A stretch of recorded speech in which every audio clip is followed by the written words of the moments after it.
여러분, 일시적 이주택자라 쉽게 말하면 내가 작은 아파트 살고 있다가 좀 큰 아파트로 평수를 좀 늘립니다.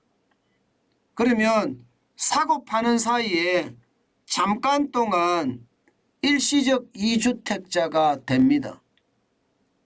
이 경우 말입니다.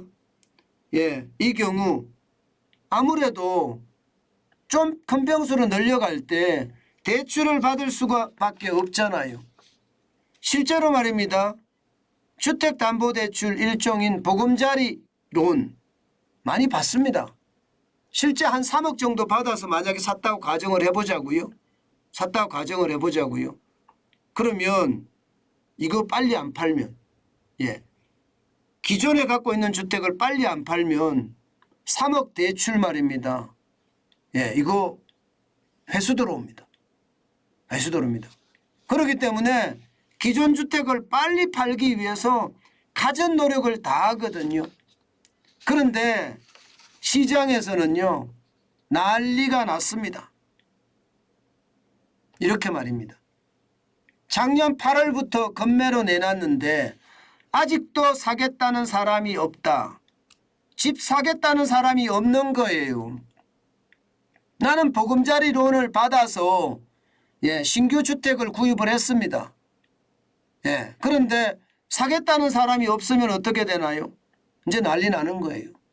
적어도 말입니다. 기존 주택을 2년 이내에 처분을 해야 됩니다. 그 조건으로 대출을 허가를 해줬거든요.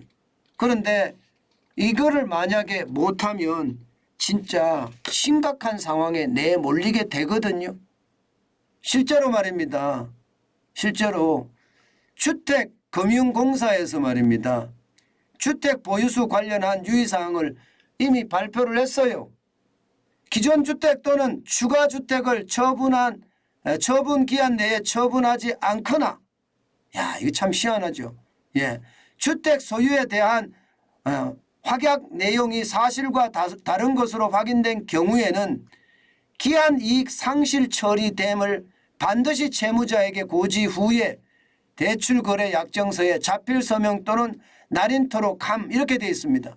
여기에서 중요한 것은 기한 이익 상실 처리됨 이 말이에요. 결국 말입니다. 권리가 없어진다는 뜻이에요. 안 팔면요. 게다가 말입니다. 기존 주택의 처분 기한은 대출 실행일로부터 2년입니다. 추가 주택의 처분 기한은 검정 기준일로부터 6개월 이내입니다. 이거 안 팔면요. 3억 대출 보금자리 론 갚은 거 일시에 상환해야 됩니다. 일시에.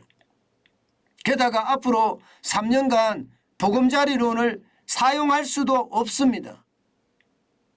사실 정부가 말입니다. 이게 소득세법, 지방세법, 부동산세법 시행령 개정안을 발표를 한 것은 있습니다. 일시적 이주택자의 경우에 주택 처분 기한을 기존 2년에서 3년으로 연장한 바가 있습니다. 그런데 이게 2년 전에 일어난 일이라면요. 이게 해당이 안 됩니다. 소급 적용을 많이 해줘야 되는데 이 소급 적용이 2년까지는 가지 않아요. 1년까지는 가지만 말입니다. 이렇게 되면 여러분 진짜 영끌에서 집을 늘려서 가려고 했던 사람들 경우에는요. 아마 최악의 어떤 상황이 맞지 않겠느냐 이렇게까지 이야기합니다.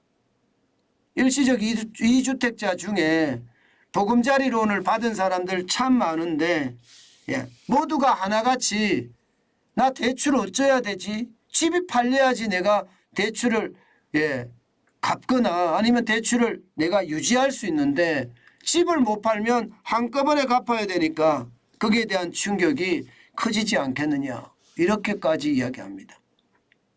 여러분 부동산 집값이 많이 떨어지니까 시장은 진짜 요동을 친다 이 말이 어울리죠. 실제입니다. 집값이 떨어지니까 시장은요 굉장히 요동을 칩니다. 이게 경착륙이 시장을 더 불안하게 만든다. 폭락이죠. 제가 말씀을 드렸는데 실제로도 그렇습니다. 연착륙은 그나마 대응해 가면서 이게 경기를 따라갈 수가 있는데요. 갑자기 쑥 하고 빠지는 것은요. 이거 따라가기가 굉장히 어렵습니다. 그만큼 말입니다. 부동산 상황이 어렵다는 이야기예요. 여러분 집값 하락이라는 게 앞으로도 계속 갈 거라는 게 대세잖아요. 그죠? 예. 그만큼 말입니다. 시장 상황은 어려워지고 있다는 것. 이것은요. 어쩌면 말입니다. 일시적 2주택자에게는요. 더 큰 악몽이 되지 않을까. 솔직히 좀 두렵기도 하네요. 일시적 2주택자를 참 많거든요. 지난 2년 동안이니까 일시적 2주택가 한둘이었겠습니까? 게다가 지금 일시적 2주택자가 되는 사람들도 굉장히 많아지고 있고요.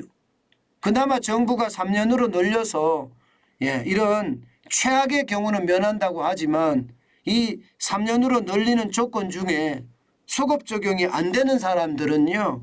지금 그 어느 때보다 어렵다. 이렇게 이야기합니다.